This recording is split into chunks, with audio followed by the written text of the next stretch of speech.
परमात्मा की वाणी सुनने वाले सभी वाणी प्रेमियों को मेरा हरिओम।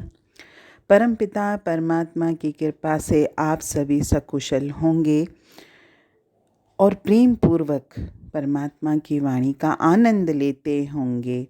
आप सबसे एक अनुरोध है कि डेली परमात्मा की वाणी जरूर सुना करिए। संसार के कार्य तो हमारे अंत समय तक समाप्त नहीं होने वाले हैं।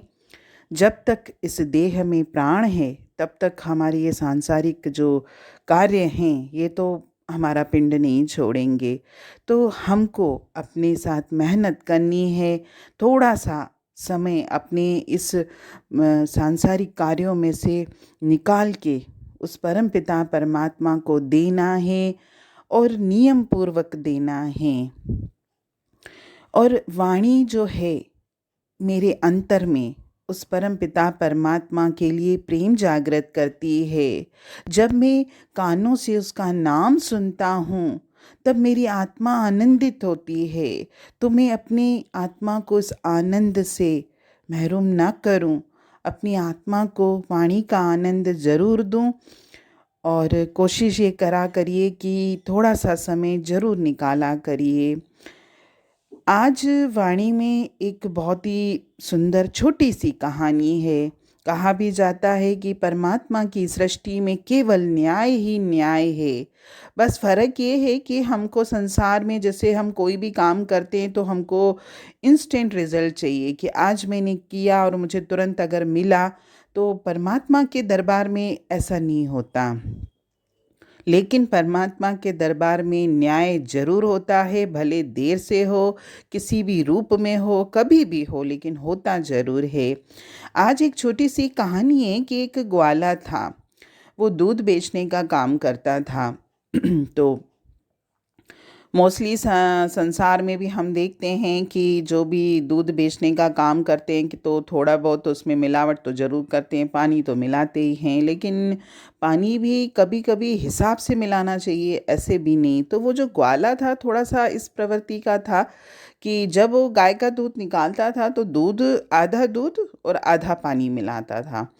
फिर उसको जब पैसे मिलते थे तो उसका एक स्थान था। दिन भर वो अपना जो दूध बेचने का काम करके शाम के समय उसका एक गंगा जी के किनारे एक पेड़ था बना हुआ, वह उसका स्थान था। वहाँ पे बैठ जाता था और किनारे पे और दिन भर की जो कमाई थी वो गिनता था।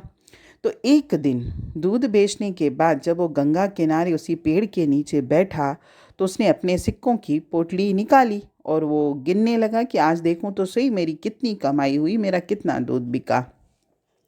तो जैसे उसने पोटली खोली और सिक्के गिनने लगा तो कहीं से एक बंदर आया और झट से उसकी पोटली लेकर पेड़ पर जाकर बैठ गया।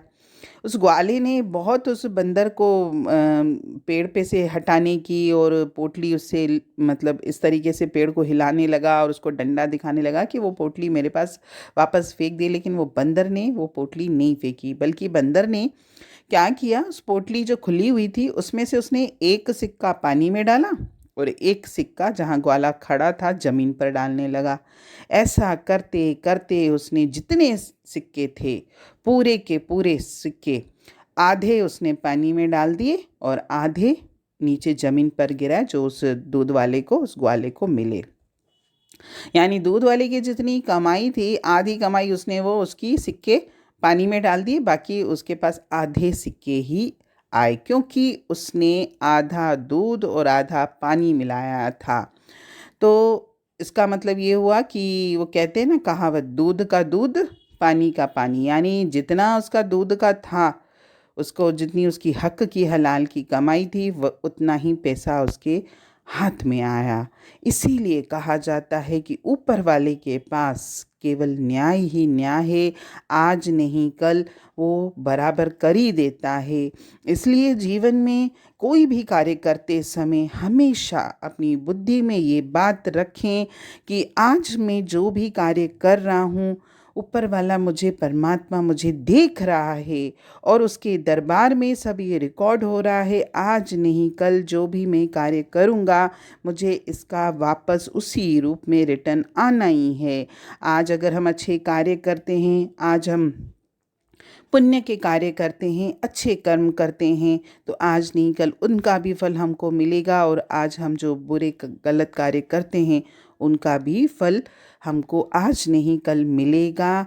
जिस तरह उस दूध वाले के साथ हुआ कि वो जितना पानी मिलाता था, आधा दूध आधा पानी, तो उसके पास हाथ में कमाई भी आधी ही आई। और ये कहानी हमको यही सिखाती है कि परमात्मा के दरबार में केवल न्याय है। हरिओम।